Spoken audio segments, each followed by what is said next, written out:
देखिए, आज मैं पढ़ाने वाला हूँ क्लास एर्थ का एक्सरसाइज 1.1।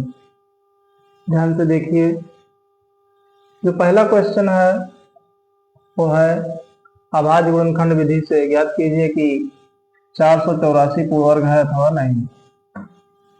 484 को अभाज्य गुणनखंड करेंगे।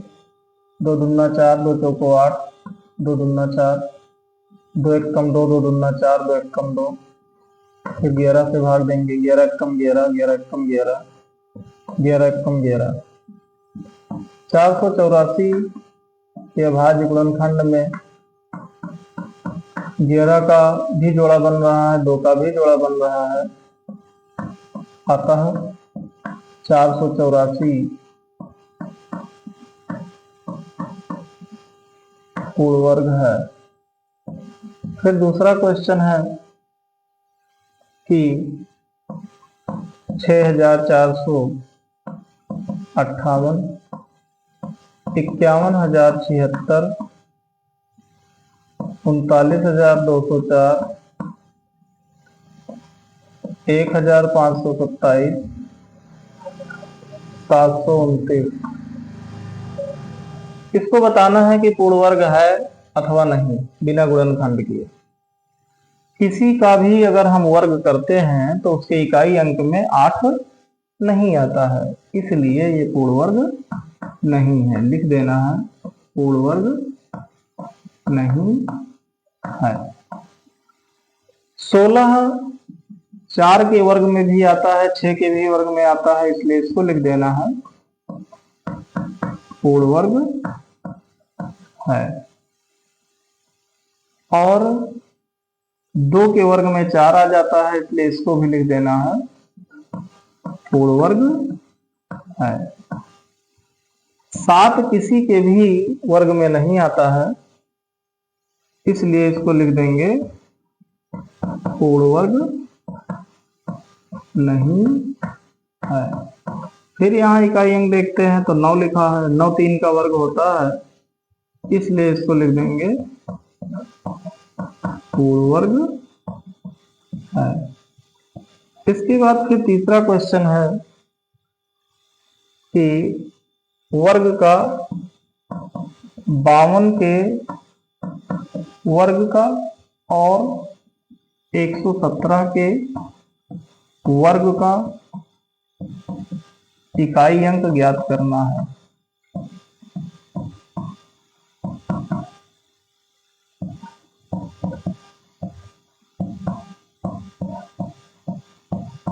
इकाई अंक ज्ञात करना। इकाई अंक का वर्ग अगर करते हैं, 2 का वर्ग करते हैं 4 आएगा, 7 का वर्ग करते हैं 49 आता है, 49 का इकाई अंक 9 होता है। इस प्रकार से वर्ग का इकाई अंक हमें पता हो गया। फिर क्वेश्चन 4 की बात करते हैं। क्वेश्चन 4 में कहा गया है 84 का वर्ग माइनस 83 का वर्ग, इसका मान निकालना है। 72 का वर्ग माइनस 71 का वर्ग, इसका मान निकालना।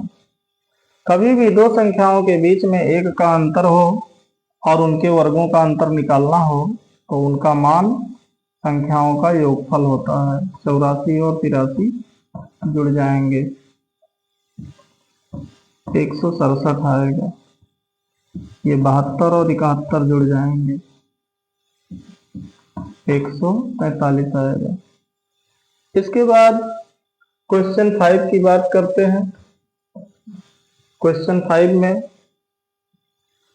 7 का वर्ग का मान ज्ञात करना है, 13 के वर्ग का मान ज्ञात करना है।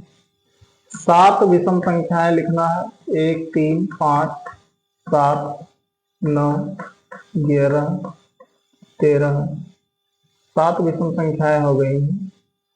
इसको जोड़ देंगे तो 49 आएगा। इसी तरह से इसमें भी करना है, 5 7 9 11 13 15 17 19 21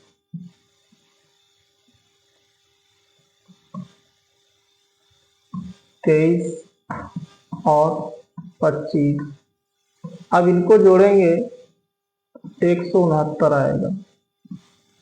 इसके बाद क्वेश्चन 6 की बात करते हैं। क्वेश्चन 6 में दो क्वेश्चन है। 1 + 3 + 5 7 9 11। बिना जोड़े योगफल ज्ञात करना है। तो 6 विषम संख्याएं हैं, 6 का वर्ग करेंगे 36 आएगा। फिर दूसरा क्वेश्चन है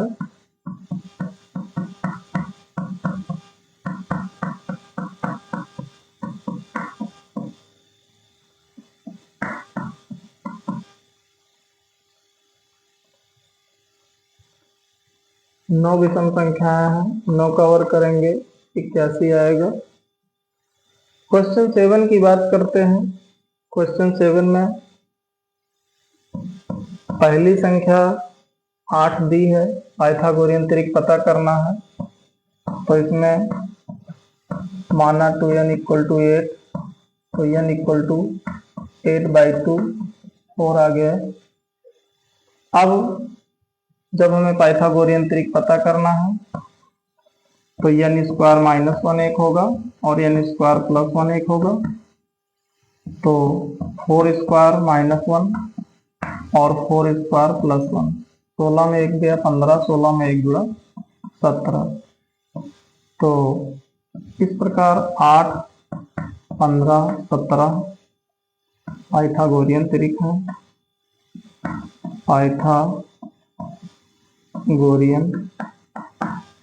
त्रिक है। दूसरा क्वेश्चन में 12 दिया है।